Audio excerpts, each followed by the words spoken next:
And gentleman, उम्मीद है आप सारे ठीक ठाक होंगे। क्योटो प्रोटोकॉल के आमिट के अंदर रहते हुए आखिरी जो गुफ्तगू है उसका आगाज़ करते हैं, और वो गुफ्तगू है इस चीज़ का तयन करने पर कि आया क्योटो प्रोटोकॉल एक सक्सेसफुल वेंचर था या एक ऐसा वेंचर था जिससे हमें सबक सीखने की ज़रूरत है, और एक फेलियर था वो।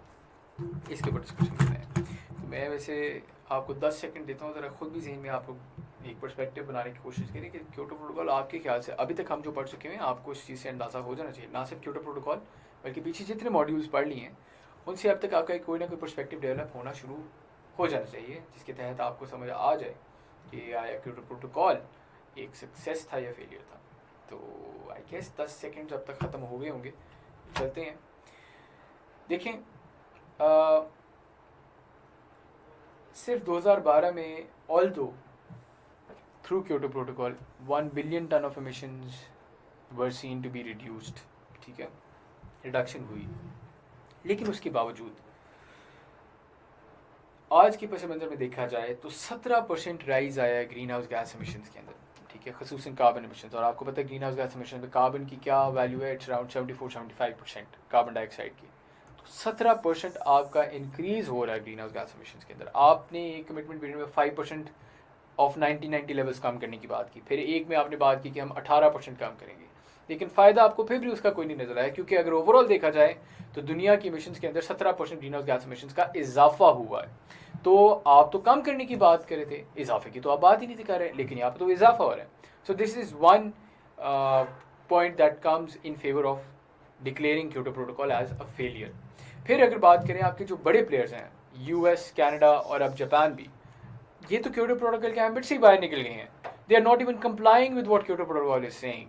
सो if these big players are out of the game, what do we expect from the others? We cannot expect much from the others. So this is another failure of Kyoto Protocol. China और India को आपने developing nation जो है consider किए रखा until 2009, जो कि Copenhagen accord भी कहा जाता है। चाइना और इंडिया इस वक्त जो है they are not really they have not done wonders when it comes to carbon emission reduction because they joined in 2009, और ये एक बड़ी देर हो गई थी इस चीज़ के ऊपर। आपका पहला कमिटमेंट पीरियड ख़त्म स्टार्ट हो गया हुआ था, ठीक है, उसके बाद जाके इन्होंने ज्वाइन किया।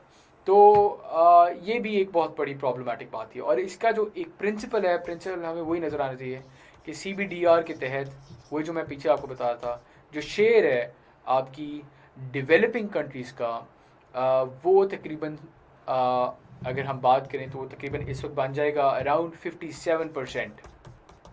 और अगर बात करें हम डेवलप्ड कंट्रीज़ की, ठीक है, जो कि आपकी डेवलप हो चुकी हुई हैं, उनका इस वक्त शेयर 73 से it drop down to 43% when it comes to green house gas emissions. आपकी ग्रीन हाउस गैस एमिशंस अभी ज़्यादा आपकी डेवलपिंग कंट्रीज़ करिए, लेकिन CBDR इस चीज़ को इग्नोर करता है, ठीक है। तो ये एक बहुत बड़ी मसले वाली बात बन गई थी when it comes to Kyoto protocol. So इन तीन बातों की बुनियाद के ऊपर देखिए, इसका जो प्रेमिस था क्योटो प्रोटोकॉल का, वो इस चीज़ के ऊपर मबनी था कि हम लोगों ने कार्बन एमिशंस को, ग्रीन हाउस गैस एमिशंस को कम करने।